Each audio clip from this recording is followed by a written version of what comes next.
What's up, guys? Swift here covering everything Chicago Bears. I'm working hard on player breakdowns and watching tape on every player we drafted, but today I want to take a minute to talk about the Chicago Bears depth chart, our salary cap space, and the roster outlook post NFL draft. Let's get right into it. The Bears' biggest holes on the roster heading into this offseason were finding a wide receiver number one, a right tackle, a three tech, a defensive end, and a cornerback. Right tackle was addressed with Darnell Wright. Three tech was addressed with Gervin Dexter Sr. and Zach Pickens. Cornerback was addressed with Tyreek Stevenson and Terrell Smith. A number one wide receiver was added in DJ Moore, plus he brought in Tyler Scott. And we can count on development from Chase Claypool and Velus Jones. So really, the only major hole on our entire starting lineup that still remained after the draft was at defensive end. Poles did not draft a defensive end, but he did sign two players to play the position who were being completely overlooked, DeMarcus Walker and Rasheem Green, and he brought in two undrafted free agents. He also added depth at defensive tackle, running back, wide receiver, linebacker, and corner. The one other position most of us wanted to be drafted was the center spot. I spoke about that during and after the draft. Yes, I wanted a center for the future. I did not think it was a top need, though, for this season. It's more about getting the center for the future for me, because neither guy we have seems like a long-term option. Both are aging veterans. Here, listen to Ryan Poles' thoughts on the center position.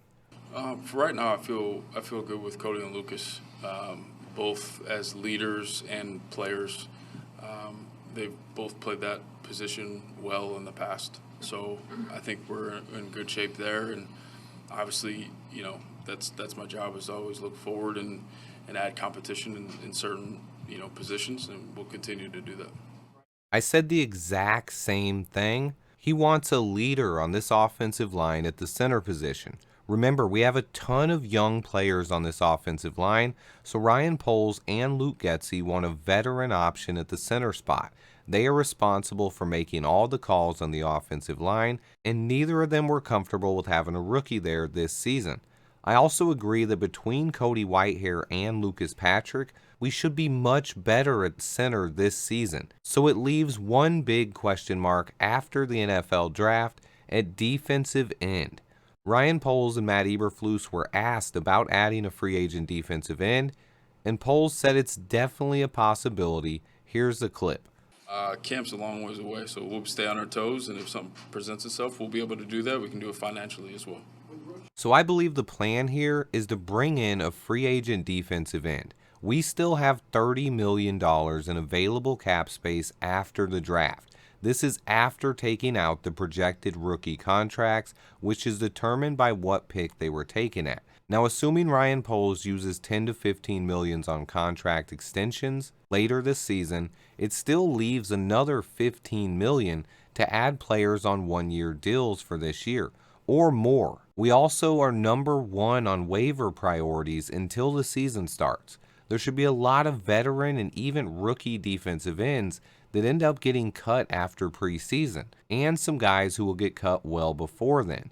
An interesting name to watch is Carl Lawson from the New York Jets. He would make a great fit on a short-term deal if the Jets decide to move on. The second wave of free agency will officially kick off today at 4 p.m. Eastern Time, meaning that teams can now sign free agents without it affecting their compensation pick formula. On top of that, with the draft being over, teams can now assess their needs better, and free agent players know which teams they have the best chance of starting for. Teams that did not invest draft capital at whatever position they play. If you are a free agent defensive end like Frank Clark, Yannick Ngakoue, or Leonard Floyd, what team stands out right now as a team that you could potentially win a starting job for? The Chicago Bears sure do. They have a gaping hole at right end. Ryan Poles knows he needs a defensive end, and there's still quite a few in free agency, and Chicago has to look like a good destination. You have an exciting young offense with lots of playmakers, an up-and-coming secondary, a revamped linebacker core, and they have some hogs at defensive tackle. but they need a pass rusher. Most defensive ends love rushing the passer and could have an opportunity to do so here in Chicago. I fully expect the defensive end to be added very soon. That being said, let's check out the depth chart. I have DeMarcus Walker as our starting left end, and then at 3 tech I have Justin Jones as a starter with Zach Pickens right behind him. Gervin Dexter will also play some 3 tech, but I have him as our starting nose or 1 tech right now with Andrew Billings backing him up. We then have a 3-man competition at right end with Dominique Robinson, Rasheem Green, and Trevis Gibson. It's the most wide open position on our entire roster. Our linebacker core is set. Tremaine Edmonds at the Mike, TJ Edwards at the Will, Jack Sanborn at the Sam. Noah Sewell, Joe Thomas, and Sterling Weatherford are backups, with Dylan Cole probably being a special teams guy that should make the roster. Our cornerback room is the best I've seen in a long time. Jalen Johnson, Tyreek Stevenson, Kyler Gordon, Terrell Smith, Kendall Vildor, Jalen Jones, and more. This room will be the most competitive on the entire roster. The safety room is then led by Eddie Jackson and Jaquan Brisker. We have 2 young 7th rounders as backups with Elijah Hicks and Kendall Williamson. It's possible Poles looks to bring DHC back, who is still a free agent. Overall, this defense looks much better on paper than it did last year. It's also one of, if not the youngest defenses in the entire league, with Eddie Jackson being the only guy even close to age 30. That gets me hyped up.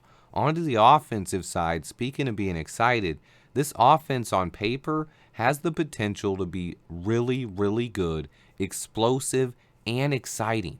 Justin Fields entering year 3 with by far the best supporting cast he's ever had, starting with a 3-headed monster at running back with Khalil Herbert, Deontay Foreman, and Roschon Johnson. Don't put any stock into Foreman being listed first. I just put him in for Monty. All 3 players have tons of potential. I actually expect Khalil Herbert to win the starting job, but there is going to be a battle, and neither Deontay Foreman nor Roschon Johnson will let him win it easily. And then we get to his weapons, which are insanely better than last year. Last year's number 1 wideout, Darnell Mooney, is now our 3rd most talented receiver on the roster. Meanwhile, our other 2 starters last season, ESB and Dante Pettis, are now fighting for a roster spot at wide receiver 6 or 7. Ahead of them on the depth chart is Justin Fields' new number 1 weapon, DJ Moore. Then you have the freakishly talented Chase Claypool. Darnell Mooney is back, plus the team has youngsters Tyler Scott and Velus Jones, both with sub 4.3 speed. This room is so exciting, and it's in contention with cornerback for being the best and deepest position on the entire roster. Poles has rebuilt the receiving room similar to how he did with the cornerback room. It's so exciting, and Justin Fields will benefit greatly. At tight end, Cole Kmet returns, with Robert Tonyan giving us an exciting second option as well. Chase Allen and Jake Tonges will be battling for that 3rd spot. Tonges can also play fullback and backs up Kari Blasingame. Now we get to the offensive line. Braxton Jones enters year 2 as the starting left tackle after being the only player to play every single snap on the offense last season. The former 5th round pick is spending the offseason bulking up and will now have Tevin Jenkins lining up next to him at left guard.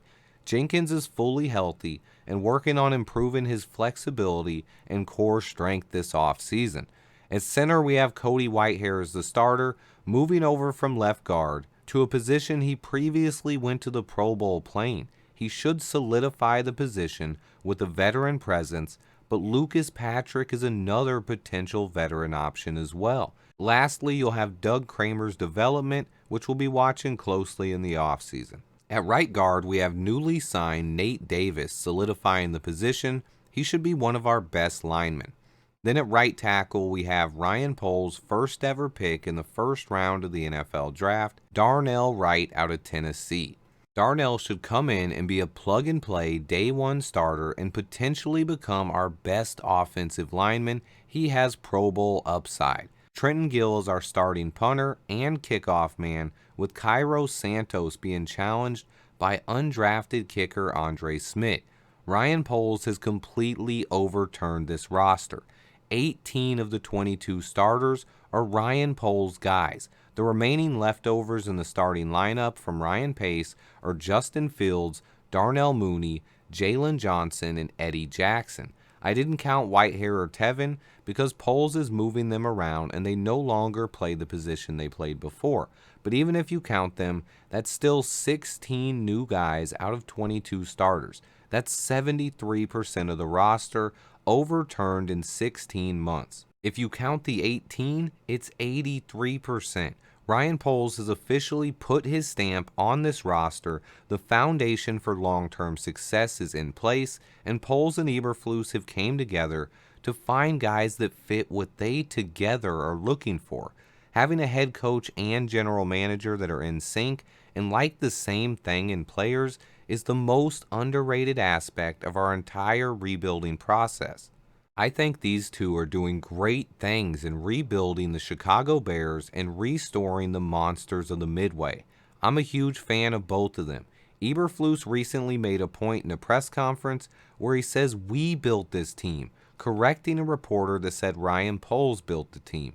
Great point, Eberflus. I myself don't give him or Ian Cunningham enough credit. It's not all Ryan Poles. Matt Eberflus, Ian Cunningham, and company have all shared a similar vision in this building and building this team, and I believe we will be reaping the rewards for years to come. Final note, this is my projected depth chart.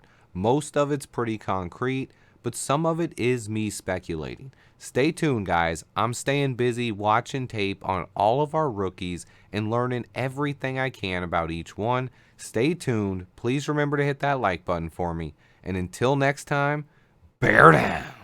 The way that you and Ryan work together, to what extent do you feel this is your roster? This is a roster that you have crafted.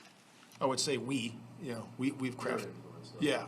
Yeah, I mean, well, when we met, a couple years ago, and we started to build our relationship, it was pretty evident early on that we coveted the same style and coveted the same players. So that's a natural fit for him and I. So I just think we're just continuing that and continuing to grow together and really putting that forth into place now. Swifty in the house!